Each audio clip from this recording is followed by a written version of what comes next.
Did I sell myself for this thumbnail? Today's episode is called Cracking the Illuminati Code and what that really means for Black women. And listen, if you clicked this thumbnail, don't worry. You didn't accidentally sign a contract with nobody, okay? You're safe. But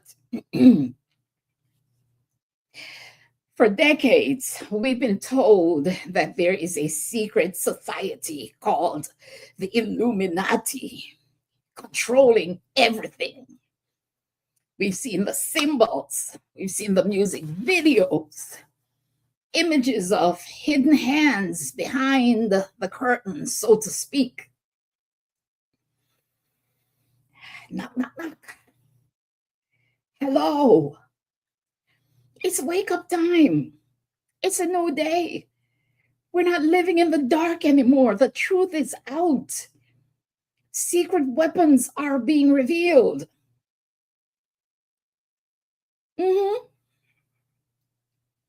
Illuminati talk is common on YouTube, TikTok, gossip columns.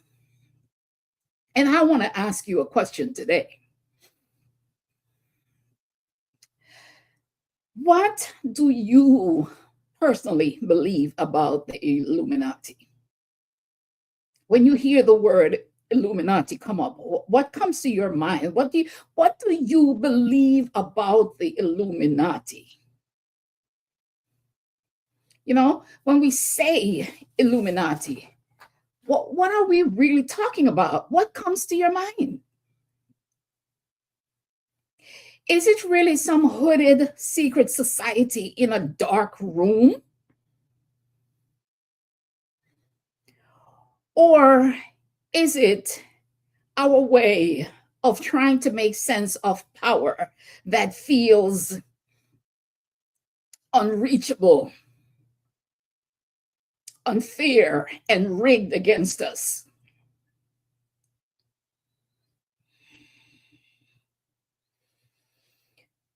The Illuminati that people talk about today is usually described as a secret elite controlling governments, manipulating media, ranking, and culture, using symbols in music videos, politics, and so on.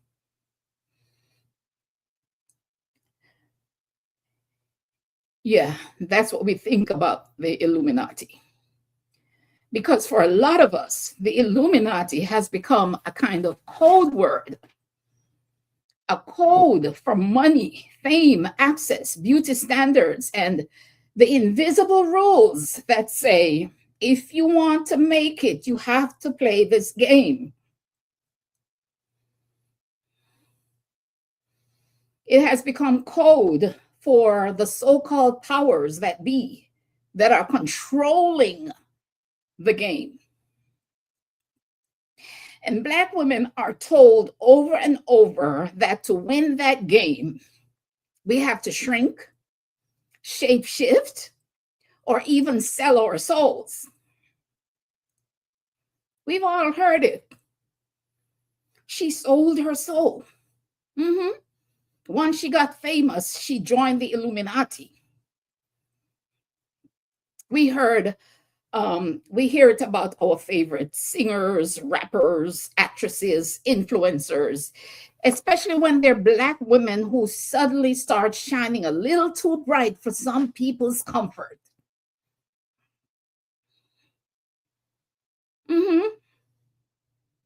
What's the wildest Illuminati rumor you've heard about a Black woman in the industry? Think. What is the wildest thing that you've heard them say about a Black woman and the Illuminati? And have you ever low-key believed some of those stories? Tell the truth. Tell the truth. Have you ever low-key believed some of those stories about Black women in the Illuminati. Mm, okay. Well, I'm not here to mock anybody's belief. Okay.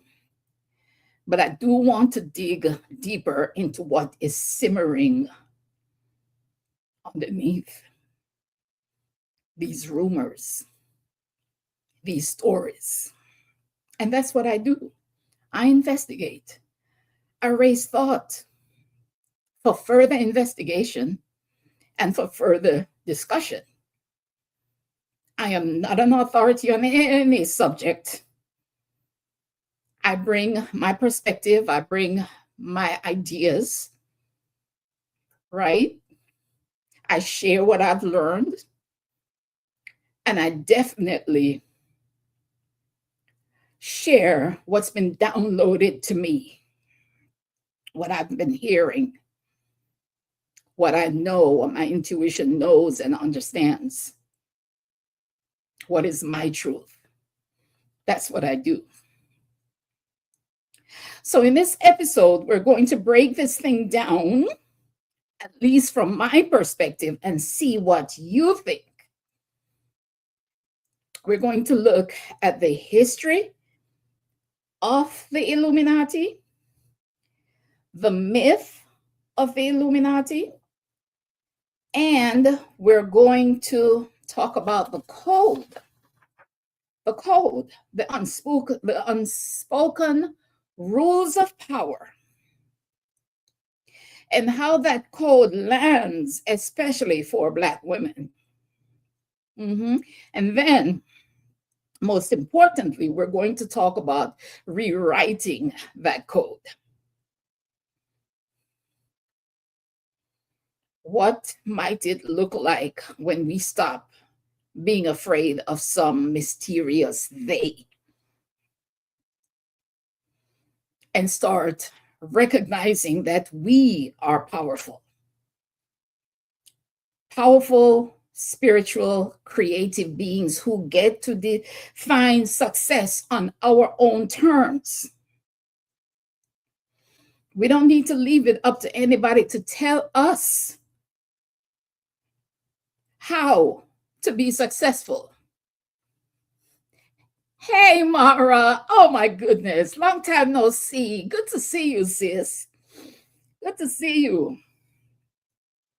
And so, if you've ever side-eyed a music video, if you've ever been scared of a secret dark society, or if you feel helpless or powerless because they, the all-powerful, control everything, or if you're just tired of feeling like power is always somewhere out there and never in you, this episode is for you. So let's get into it. But first, Big Up YuSelf Originals, and welcome to another episode of the Big Up YuSelf Show. This is a revolutionary space for Black women, survivors of childhood trauma who are reclaiming self-reverence through ancestral remembrance. And if this is something you're curious about, or if you feel like you are being called to question matters pertaining to Black women's spirituality, then I invite you to subscribe and turn on the notification bell so you don't miss an episode. It does get deeper on here. It does. But with all the low frequency hype out there, you need a grounding space that gets you.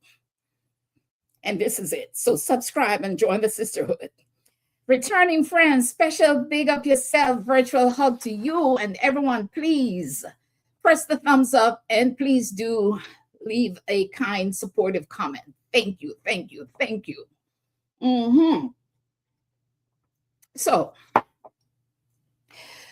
what we've been told about the Illuminati versus real life.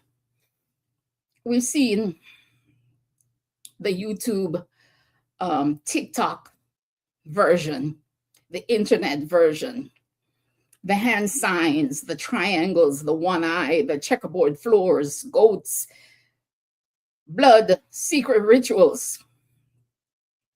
And these ideas, they show up in music videos, award shows, red carpet looks, Super Bowl performances. And some Black women, celebrities, get singled out in some of that narrative. And we hear, as soon as she got a Grammy, she sold her soul. Beyonce, Rihanna, Nicki Minaj, Oprah. If she's super successful and wealthy and powerful or changes her image, suddenly she joined the Illuminati.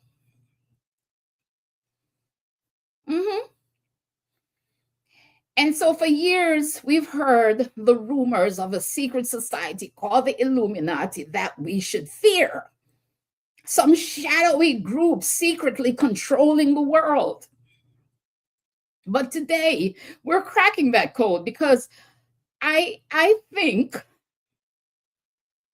the truth is the real power shaping our lives isn't some mysterious cabal hiding in the dark. It's systems, economic, political, medical, cultural, labor. Systems that have kept millions of us exhausted, unconscious, unaware, marginalized, underpaid, and struggling.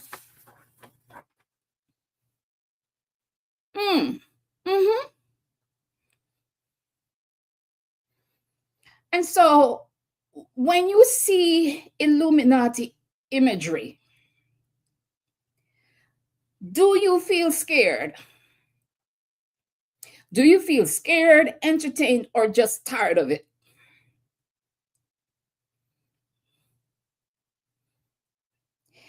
And how does Illuminati images and stories shape the way we look at powerful Black women? Do we look at them with suspicion, fear, or fascination?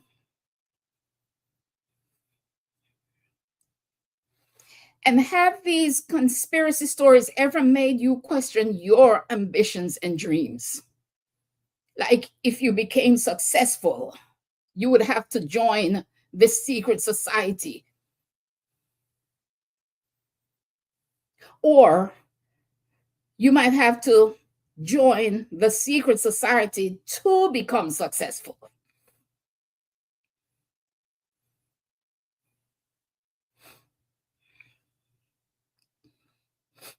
You ever wondered where the Illuminati story originated from? Where did the Illuminati come from?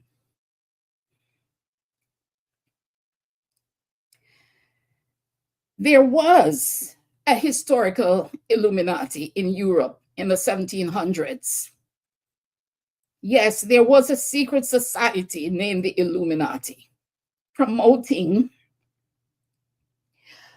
Enlightenment ideals, challenging religious and political control, encouraging reason over superstition, kind of like what we do here on the Big Up YuSelf Show, challenging these things. Maybe sometime in the future they will call us a secret society, right? We're already known as revolutionaries. But that original Illuminati was banned within a decade. It didn't last very long. It was ahead of its time with its ideas. So yeah, they fought it. It didn't last. So historically, it did not evolve into a hidden global government. Yeah, that ended a long time ago. So it's not the same as today's internet version. The conspiracy version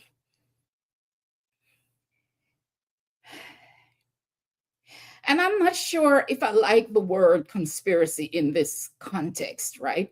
So let's say that the mystery version, the Illuminati people talk about today, is usually described as, as we said before, a secret elite controlling governments, manipulating media, banking, and culture. Hey, Marilyn. Hey, sis. Oh, so good. So glad you showed up. Yeah, and using symbols in music videos and politics, etc. So it appears that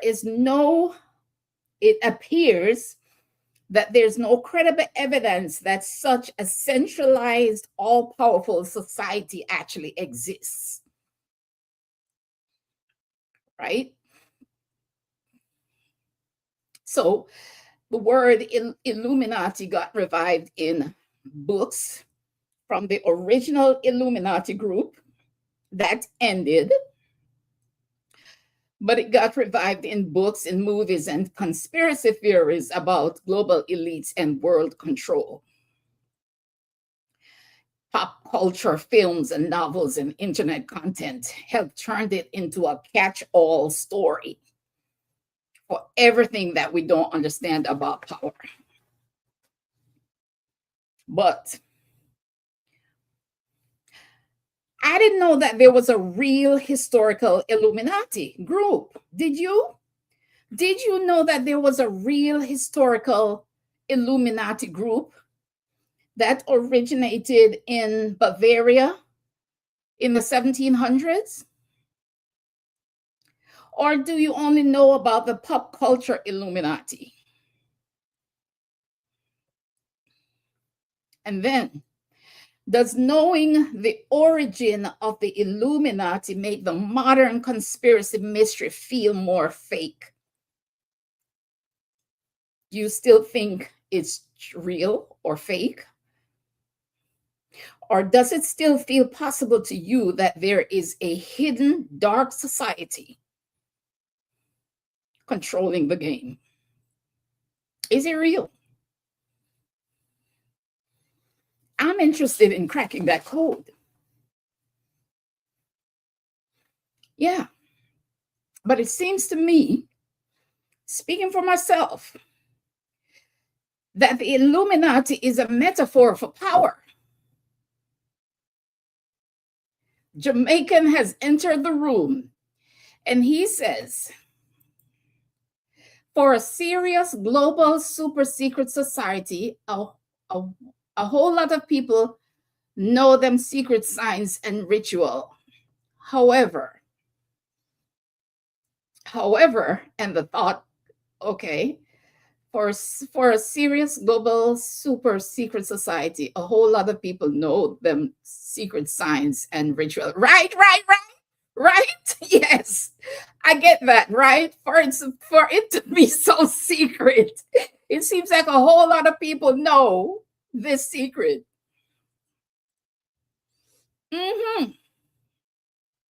So on the question of is it real, I think that there is some truth to it. What it is really naming is the code, the system that is stifling us, that has been stifling us because it's about to come down. Babylon, your throne gone down, gone down. Babylon, your throne gone. Bob Marley said it, man, years ago. And I write about that in the book too. This time the revolution is spiritual. It's now on Amazon, by the way, and the description, it's in the link is in the description. So let's look at it. Let's look at it. The real Illuminati is systems of power. The real issue is not a secret cabal per se, but systems. There are truths in the conspiracies. There are truths in the conspiracies when you break them down. So the real issue is not a secret cabal, but it's systems. It's wealth concentration within the 10%. It's the 1% gobbling up everything, trickling some down through to the 10%, and leaving the rest of us to squabble over the scraps.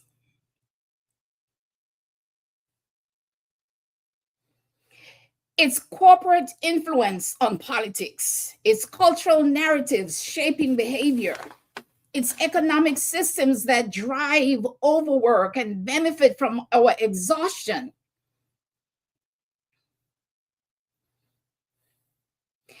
So no, the real hidden power is not a secret society. I don't think. It's systems, economic, political, and cultural, and even religious, that quietly shape how we live, work, and think. Let's break this thing down. Name the systems: economic, political, health, religion, etc. Yeah, yes, we named them. Yeah, so let's break it down. A hidden secret society named the Illuminati might not actually exist. But what does exist? Powerful political, economic elites. Wealth inequality, purposely designed that way. We mentioned the wealth is still mostly concentrated at the very top. In the US, the top 1% owns roughly about 1/3 of the nation's wealth. See how lopsided that is? While the entire top 10% holds around 2/3. My God. Meaning a small elite controls a disproportionate share compared to everyone else.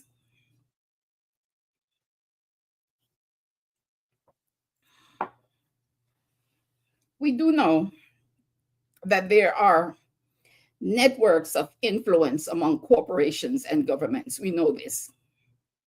Large companies and government leaders, they keep close relationships because they depend on each other. Corporations lobby politicians for laws that benefit them.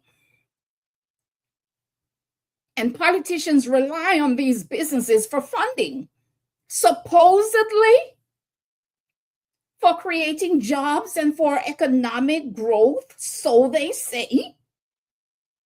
But we know that a lot of the funding goes into their own pockets and fund their own personal business pursuits. And this way they keep the money circulating among them. This way it stays right there at the top.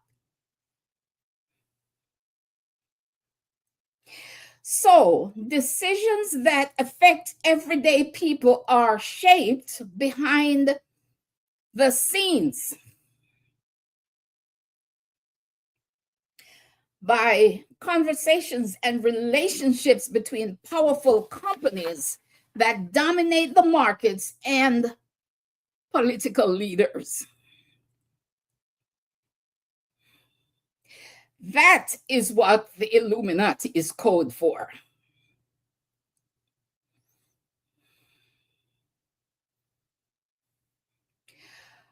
Corporations influence governments mainly through campaign donations, lobbying, and through their role as large employers in the economy. And it's rigged so that they pay very little taxes. And even when they pay relatively low taxes, governments still depend on them for a certain number of jobs and investment and economic activity, which gives these companies significant influence.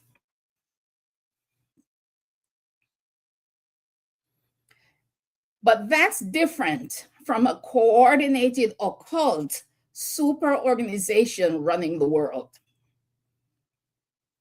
Okay? The conspiracy or the mystery says a secret group runs the world. But reality is less mysterious. It's less mysterious, but it's just as powerful. With wealth, corporations, and political networks shaping decisions that affect all of us.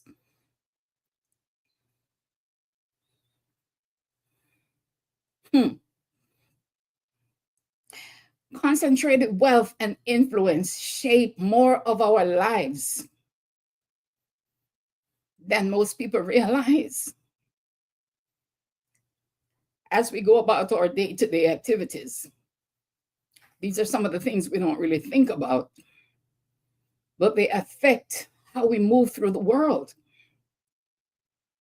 So the line between conspiracy and reality can feel blurry. It almost feels like the same thing. But the key difference is this. Conspiracies usually claim a single secret group society. I mean, secretly, a single secret group secretly controlling everything. Wow. Reality is more about many powerful institutions and wealthy interests influencing decisions in ways that are legal and visible, somewhat visible, but hard for ordinary people to track or challenge. So the conspiracy theory says a secret group runs the world. Reality is less dramatic, but it is just as important.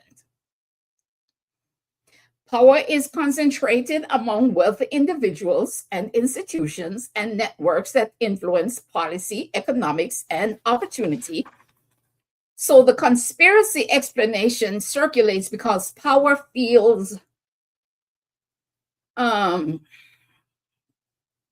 invisible or invincible or unaccountable.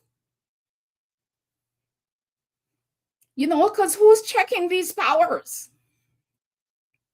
Who's challenging them? Who's demanding accountability? Who do they answer to? And we sense manipulation, but maybe we can't clearly identify the source. We see what's going on, but we feel powerless against it. So the idea of Illuminati becomes a symbolic container for our collective anxiety about power.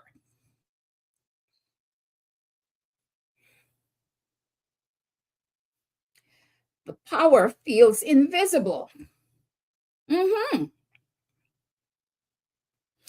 Illuminati is the word we use when we feel like regular people can't access power. It is code for the unspoken rules of power. Who gets funded, promoted, protected? Who controls the media? What we're allowed to say publicly if we want to keep our platform.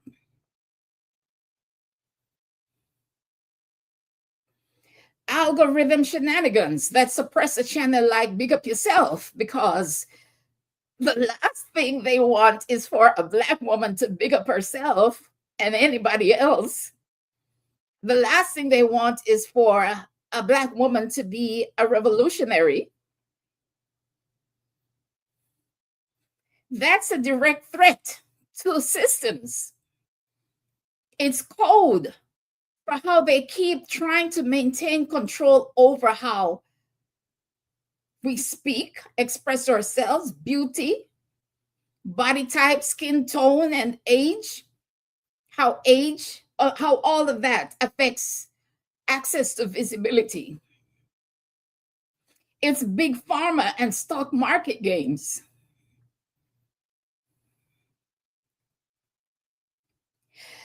So when we say they're in the Illuminati, it can be shorthand for they have access to a world that we don't.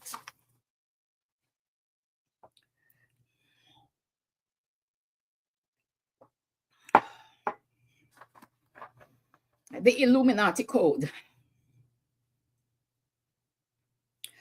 The code of centralized power and manipulation that can exist in everyday life, even in like church politics, school cliques, industry gatekeepers, office politics.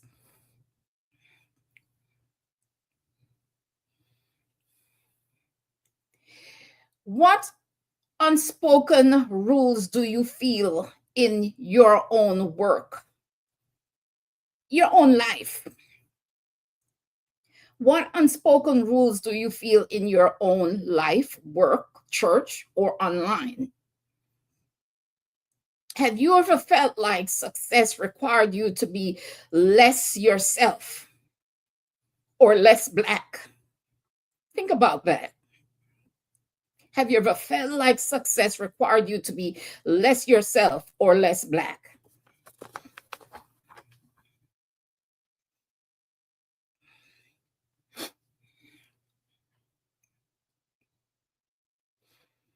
I want to touch on how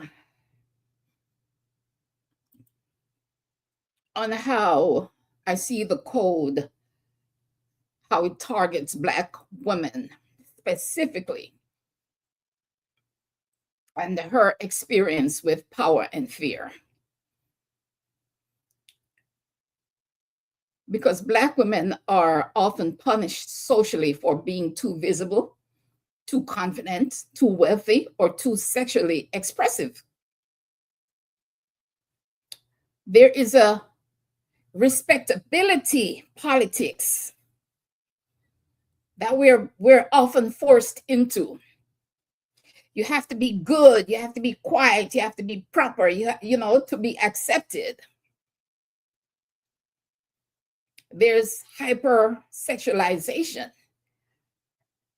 If you own your sexuality, you're doing too much, or you must have sold out. There's spiritual shaming. Powerful, intuitive Black women are often labeled as witchy or evil or messing with dark things.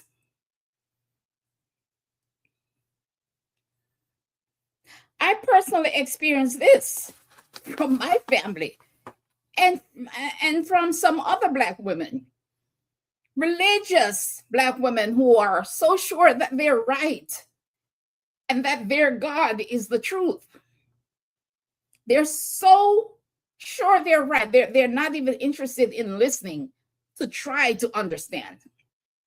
They automatically and through colonial conditioning dismiss my spirituality exactly as colonizers do and call it evil and witchcraft. They think that I have lost my way, sold my soul to the devil, and that I will not see the face of God or make it into heaven. And my question is, what God though? What God? And where is heaven? And who taught you these things? What Bible are you still believing with your whole heart? The Bible your oppressors gave you? And who are you calling him? Worship him, trust him, believe him. What him? The God of the ones who beat you, chained you, enslaved you, erased you, and still continue to dehumanize you, marginalize you, deny you access to prosperity and dignity. Knock, knock, knock, knock, knock. Hello. It's wake up time. It's a new day. We're not living in the dark anymore. The truth is out. Their secret weapons have been revealed.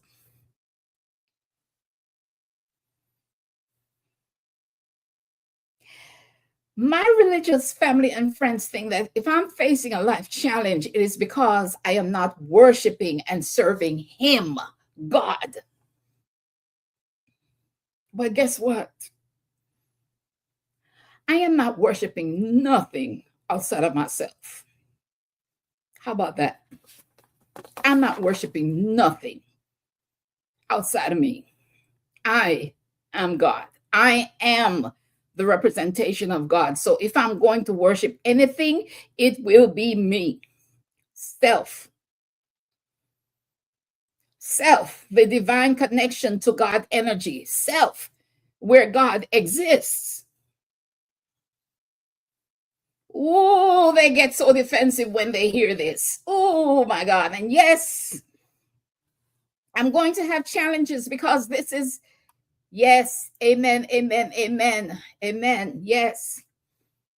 I'm going to have challenges because this is a God human experience in this realm.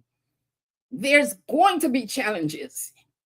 And if you operate out of love and not condemnation, then if I have a challenge and you can help, the love in you will compel you to help me, because isn't that what your God teaches, right? The God energy in you is love energy. So if you help me, you are behaving as God. And I'm speaking hypothetically, me meaning me, you, or anyone else, just in general, anyone facing a challenge. And if you think God told you to help me, or God provided for you to help me, then that is you acting in God energy, which is love. It's you. It's you doing it. People do something for you and say, God did it. God energy animates you. You get to choose if you want to help me. Yeah. God did it. No, you did. You did. So where was I? Before I went off on that rant. Black women fears. The Illuminati myth hooks into existing fears. Fear of being used and discarded, aging out of jobs, relationships, fear of losing yourself in success. We do fear success. We do fear success. Guilty. Fear that power always comes with spiritual price. Fear of practicing your ancestral spirituality. Oh, I'm so sad about that. We're afraid of practicing our ancestral spirituality. Has fear of being judged ever made you hide your talents, your body, or your spirituality?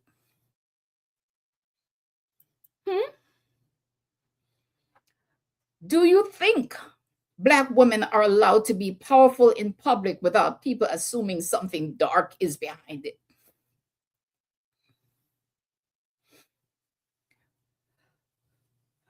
Yeah.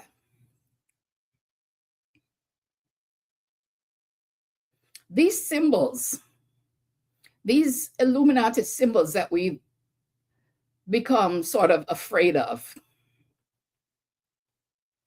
And I'd like for us to reclaim those symbols, and you go from fear to understanding. Yeah, part of why we fear the Illuminati is because of the symbols. And I want to demonize the symbols because we do have a similar fear of ancestral symbols. So the fear of the symbols and the Illuminati's secret existence controlling us can keep us trapped. And they feed off our fear, right? But this fear of an all-powerful enemy creates a sense of helplessness.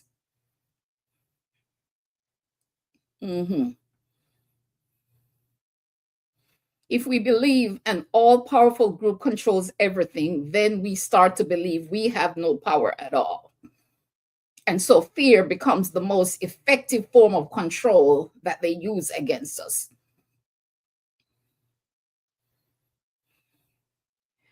And so we fall into conspiracy obsession, distraction, loss of agency of ourselves, our decisions, our thoughts.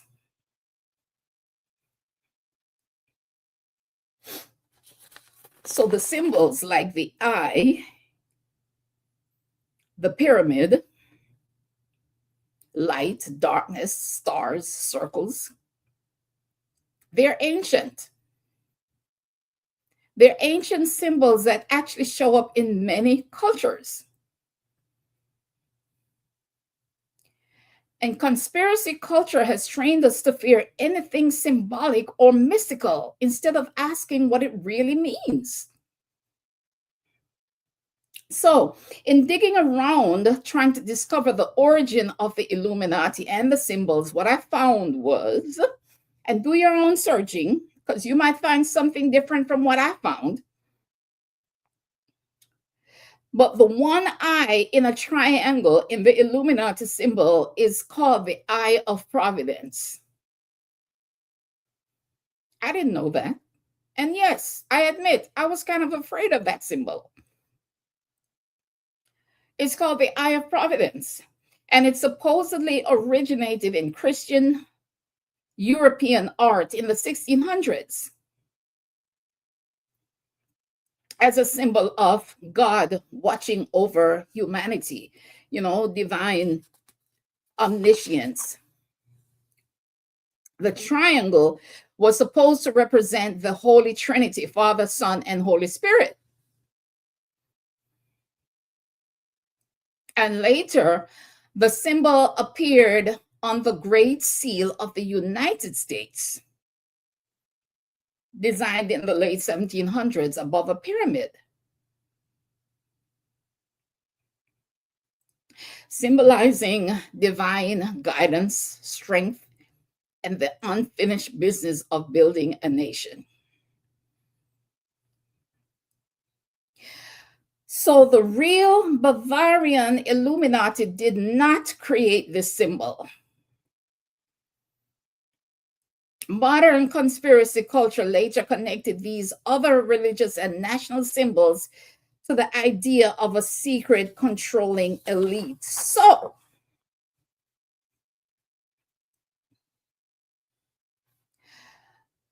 fear of symbols, including our ancestral symbols, can cut Black women off from ancestral practices and spiritual traditions that could deepen divine and self-connection, and cut us off from intuition and dreams and ritual and art. Fear of symbols. Don't fear these symbols. See them as tools, not automatic proof of evil.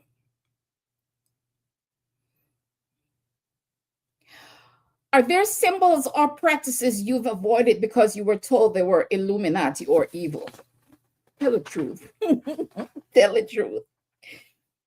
That triangle, that one-eyed triangle got me for a while. I was low-key afraid of the one-eyed triangle myself. And I guarantee some people looked at my thumbnail and said, I ain't fooling with that one. I know they did.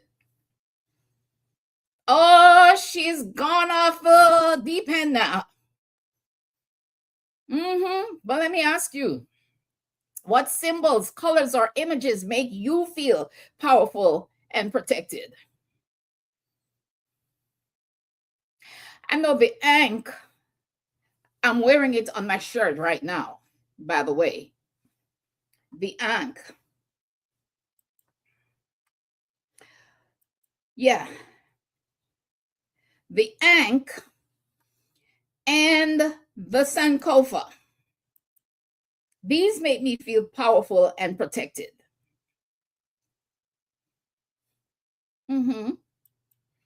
So, yeah, I fully embrace ancestral. Yes, love yourself more. I fully embrace ancestral symbols. So now let's rewrite this code and power on our own terms, right? Black woman terms. This is an alternative framework that moves us from paranoia to empowerment and intention. Let's rewrite the code. Forget about that Illuminati code.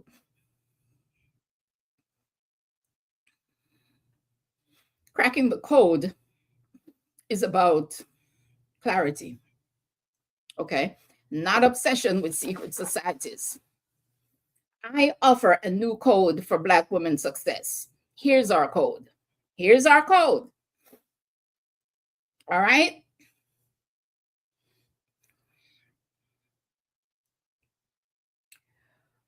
Community is greater than clout. We rise together. And we don't have to isolate to be chosen.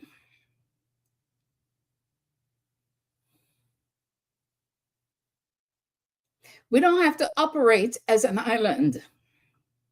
We don't have to be individualistic.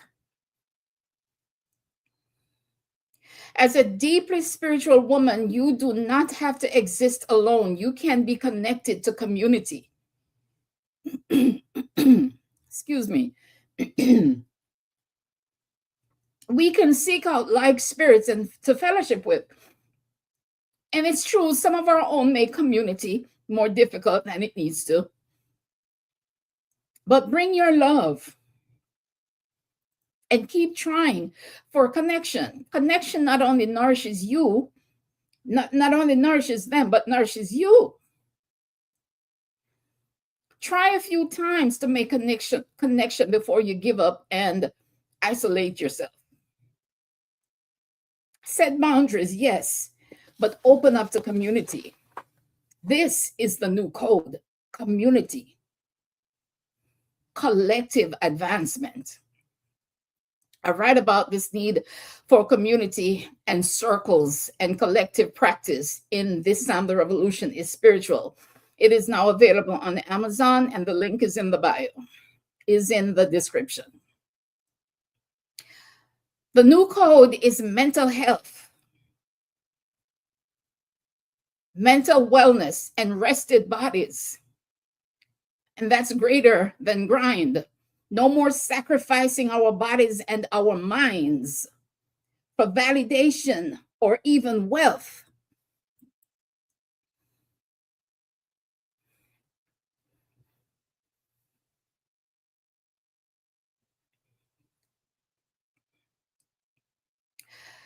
There's a saying I try to remember, and it goes like something like this: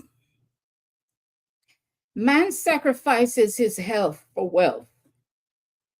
Man or woman, Black woman in this case, sacrifices her health for wealth, and then eventually will have to turn around and sacrifice that wealth for health. The wealth that you slowly kill yourself trying to amass. You lose your health over trying to get wealthy. Break your body down. And then later you have to turn around and use that wealth to try to buy back health.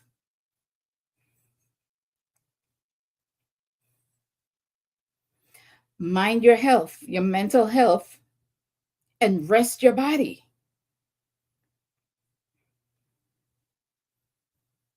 Cold is when enough is enough. That's what enough is. Do you understand what enough means? Enough means exactly that. That's enough.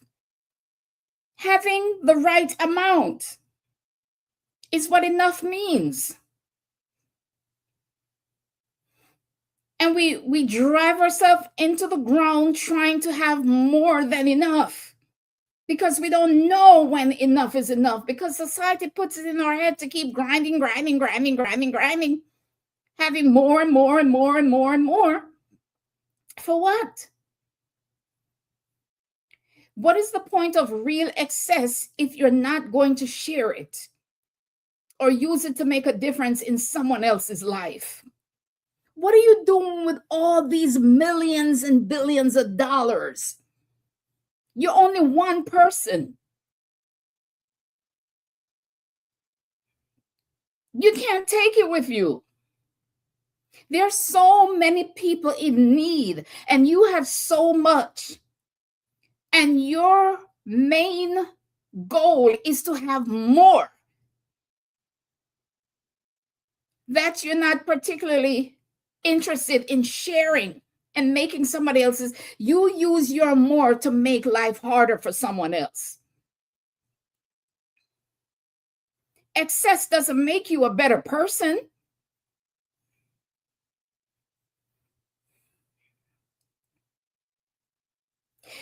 So code, the new code is mental wellness, nervous system regulation, serenity, slowing down, deep breathing, community, meditating, finding work that is less draining and more rewarding. That's the new power code.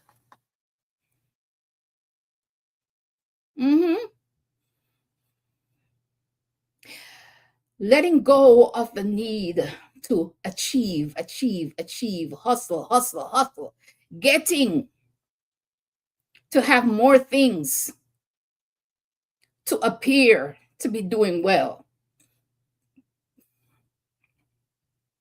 When if you have health, you are doing well. Society makes it so that we don't feel worthy when we don't have all the things that the next person has. That's a sickness. That's a disease.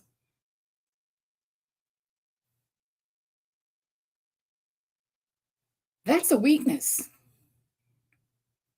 We feel left behind. We feel like we are late, running out of time. By the way, you're not running out of time. You're on divine timing. But we're frustrated because we compare ourselves to each other. That's low frequency 3D stagnation.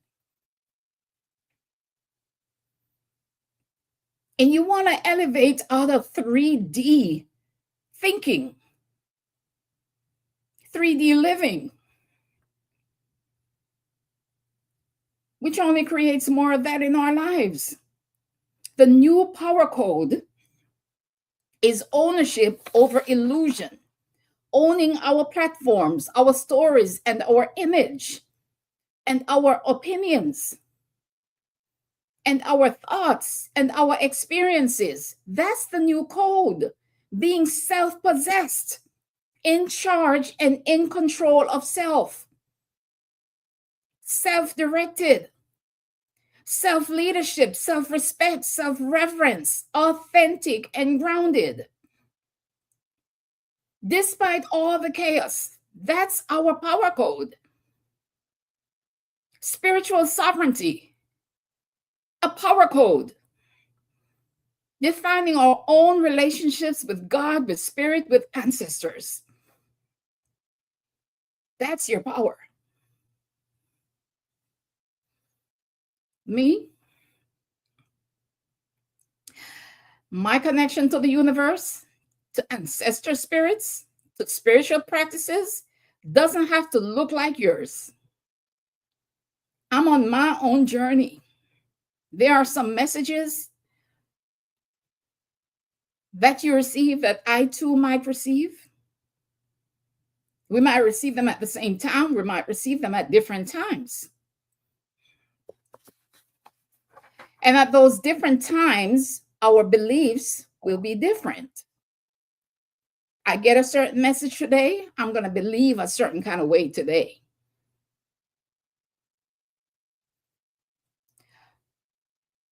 I'm thinking about, I had Paula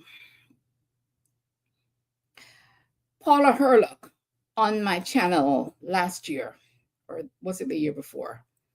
And Paula was saying some things at the time that I was not ready for. I was not there. I was not there. Okay.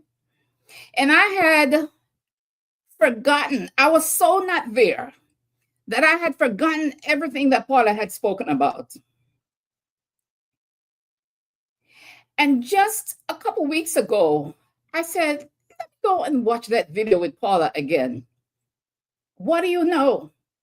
The things that Paula was talking about are the very things that ancestors spoke to me about writing in the book. The very things. I was blown away. She had gotten that message way longer. It took me forever to get the same message. So what I was believing at the time that Paula was talking a year or two ago is way different from what I'm believing today, because I got that same message downloaded directly to me. It wasn't anything that Paula said, because I had forgotten what Paula said. I had gotten the message directly myself.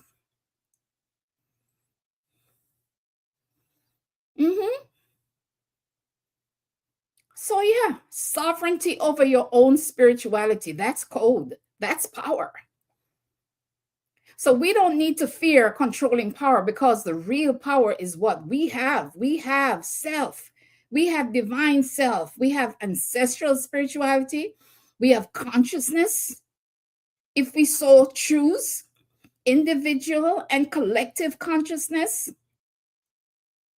Reclaiming rest is power. It's revolutionary. Rejecting exhaustion culture, that is a super power code. Systems that profit from our labor also profit from our exhaustion. You see how everything is set up nowadays? Everything is set up to make you exhausted. They're going to squeeze the last drop of energy out of you. Everything is set up purposely to be difficult.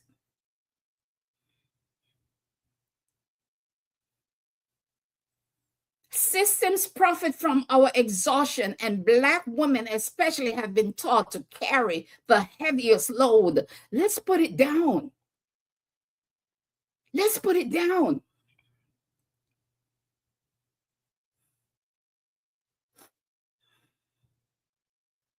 Okay, so Marilyn posted about the original You homecoming ceremony. I invite you to sign up for that. It is life-changing. It is coming home to yourself. It's a ceremony and ritual designed to bring you home to yourself. My book, This Time the Revolution is Spiritual, is available on Amazon. That's the link. It is in the description box. And for further conversations or inquiries, you can contact me on WhatsApp, 713-445-6880. Right? And it's all a work in progress, and timing is at various levels for individuals. Absolutely. Oh, yes, that thing timing that so many of us misunderstand.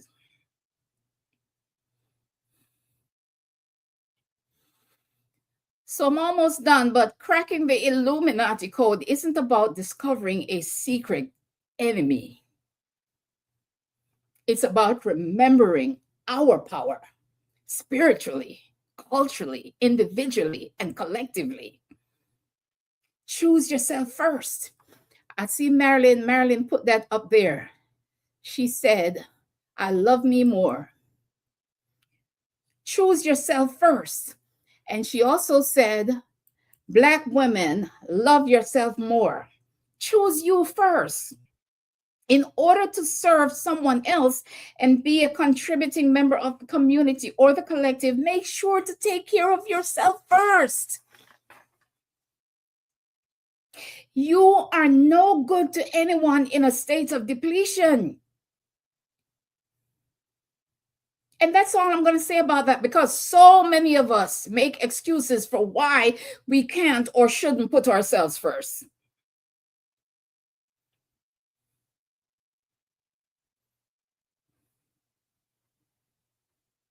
So many of us can't fathom why we should put ourselves first. Choose self first. It's a work in progress, and timing is at various levels for individuals. Choose self first, Jamaican said.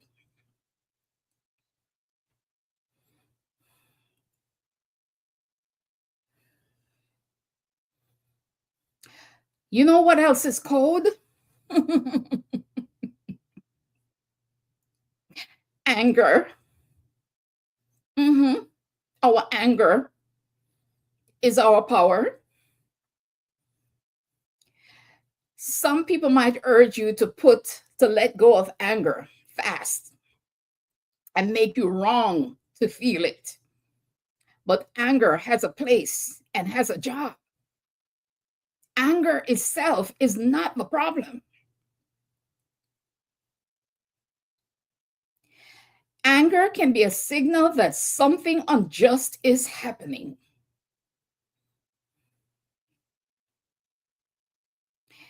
Many liberation movements have been fueled by righteous anger.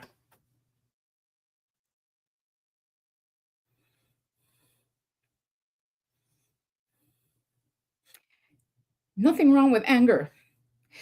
You can give your anger direction rather than letting it run uncontrolled. Because, yes, if not managed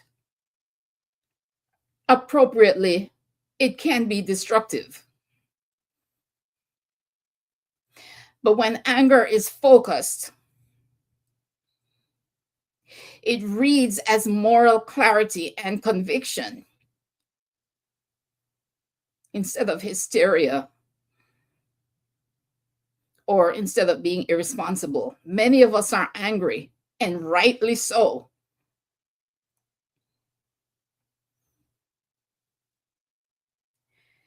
When systems keep people exhausted, underpaid, and overlooked, anger is a natural response. So the question is not whether we feel anger. The question is what we do with that energy. We have every right to acknowledge that anger.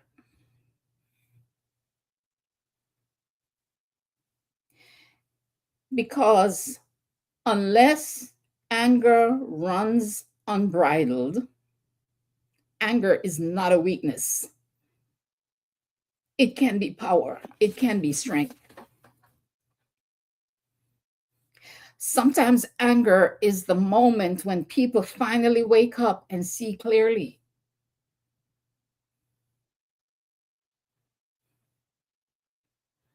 But in your anger, be grounded, be conscious and purposeful, rather than suppressing it or being explosive. So there's their power that we're taught to be afraid of. But we have access to our own personal power, or we have it. We have the power, whether we are able to access it or not. But if we do access it, then we don't have to fear their power. We don't need to fear their power when we invest in our own. And that is the overarching message of my book. This time, the revolution is spiritual. Now available on Amazon. And I keep saying it, it's not just my book, it's our book. And every one of us who considers ourselves Black, Negro, melanated should own that book. We have our own power. As I write in the book, we are powerful. We are powerful because we have been power-filled. We are powerful. We are full of power because we have been power-filled. We have been filled with power.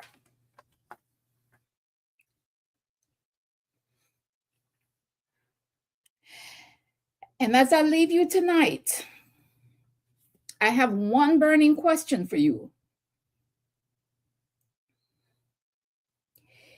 If you were writing the code for Black women's success and power, what would your top 3 rules be? Think about it. If you were writing the new code for Black women's success and power, what would your top 3 rules be?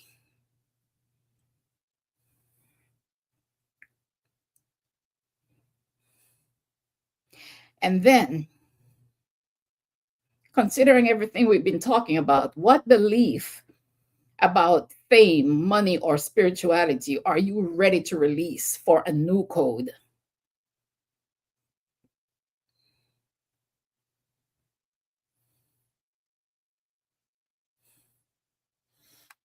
All right. So I invite you to share, to like, subscribe, and turn on the notification bell so you don't miss out. Because I'm telling you, we be going hard over here. We talk about mind-opening things over here. Okay, it gets deep. But like I said, you need some of this depth to counter some of the hype and low frequency trash that's out there. Okay. My book, it's totally needed for all of us, sisters and brothers. Give to yourselves and give to others as a gift. Absolutely. Don't just get one for you. Get one for a friend, a sister, a brother, a family member. Okay.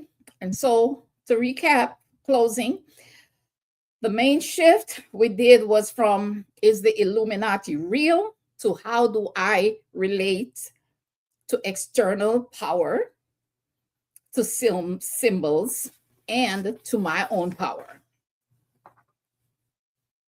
Okay. And you are not powerless.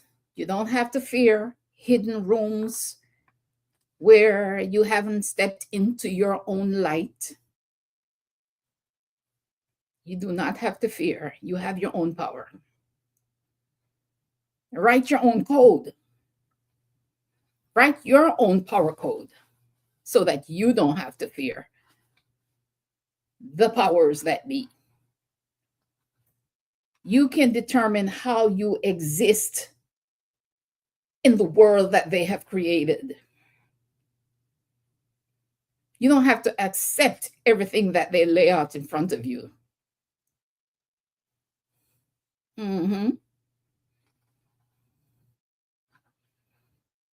Comment.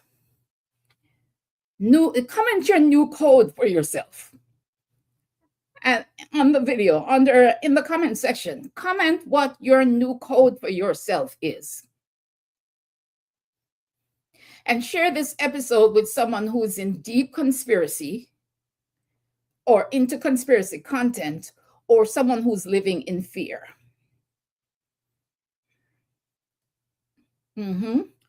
And there might be, I'm thinking about a Q&A where you can ask me spiritual, where I can respond to your comments and questions about Black women spirituality. All right. That's it until next week. We're going to talk about the significance of March 21st, the 1-1 portal, and the spring equinox, and what that means for Black women. Okay. Let's see. Winsome, I'm reading our book and can't put it down. That's what I'm talking about. Reading our book and can't put it down. Man, the things I hear about this book. Woo, one person said this book is fascinating.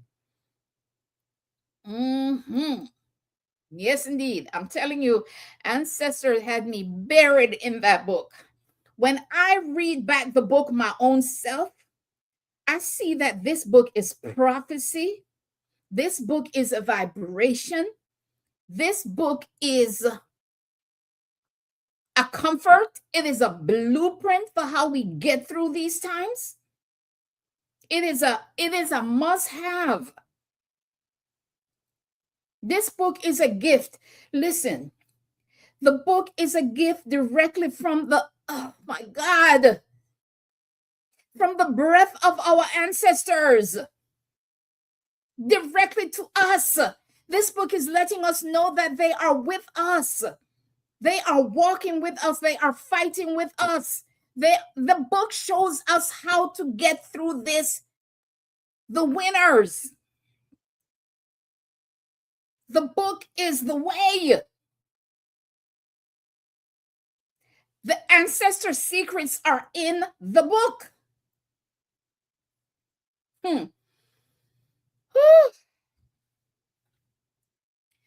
But I want to thank you for spending this time with me. Thank you, Marilyn. I saw that Mara was here for a moment. I saw that Jamaican was here. I don't know who else is here, but I thank you for spending the time. I say, big up yourself, mind your business, mind your spirit. Ashe, ashe, ashe.